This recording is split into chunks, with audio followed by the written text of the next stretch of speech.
एक के कला वाला कि तू चाह देबू तो करता करता हो जाए। हाँ हो बोले हो ना भाई। हाँ तब एगो और बात कहता नहीं। हाँ कि अपना महाजनुआ संगे अरे धोखा जे करी रघु नंदन हरि।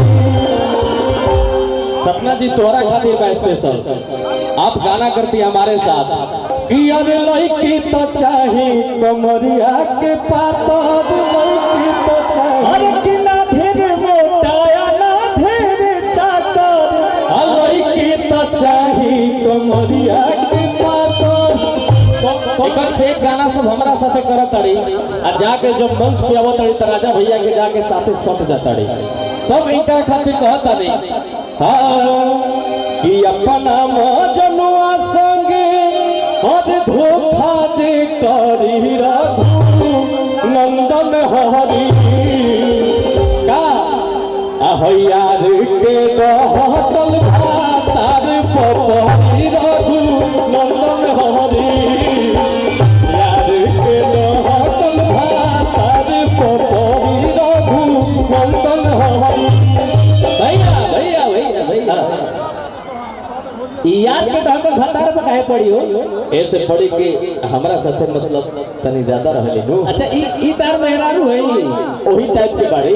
अच्छा अरे इनकर का आराम रहो भैया आराम से रहो। सुना हां सपना जी के कोई करतूत अगर हम बता दे तो वो तनी जे करता सही में हो जाए। का बताओ जैसे। अच्छा हम का लगो इनकर बताओ। तू भौसुर लगो भाई भौसुर लगे हुए यार ये तो सिंपल चीज है ना।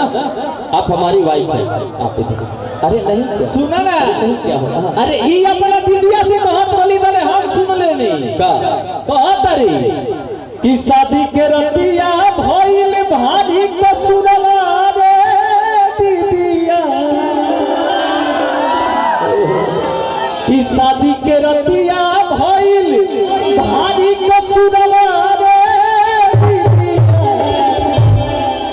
हई मरद समझ के सुतनी भैया हई मरद समझ के सुतनी रहे भसुरावा रे। मतलब भाई के भी भुला गई तो यार क्या बात है राजा भैया। अच्छा इधर आइए सही है जब वो रात के जब तारा भिरी रही तो फिर भागल हमारा भिरी पता बा और तोहली आके हमरा भिरी। हाँ लड़कियां खूब रोत रहे आके बगल आके कहला हमरा ले कि अपना बारे में पियाबा अब कुछ ना बतावे हमरा से जाने खातिर अब क्रिया धरावे। हम पूछने कि काहे तना रोवताड़ू अरे हई कजरा के धोबताड़ू आ दुखवा के बोझा दिल में अरे कैसान ढोबताड़ू ई ससुरा से कहे गइलू अरे गावे ई ससुरा से कहे गइलू गावे। कभी पगली कहला कि अरे अपना बारे में पियाबा कि अपना बारे में राजबा कुछ ना बतावे हमारा से जाने खातिर क्रिया धरावे हमारा से जाने खातिर क्रिया धरावे हमारा से जाने खातिर।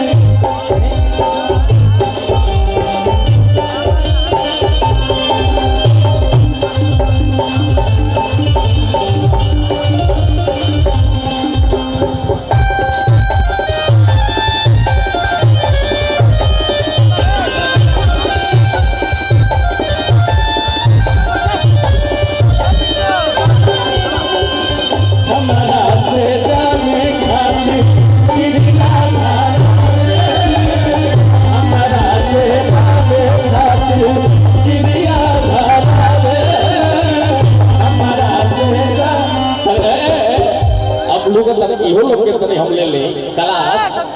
अच्छा हाँ और को हाँ मैंने और की झूठ होई जिन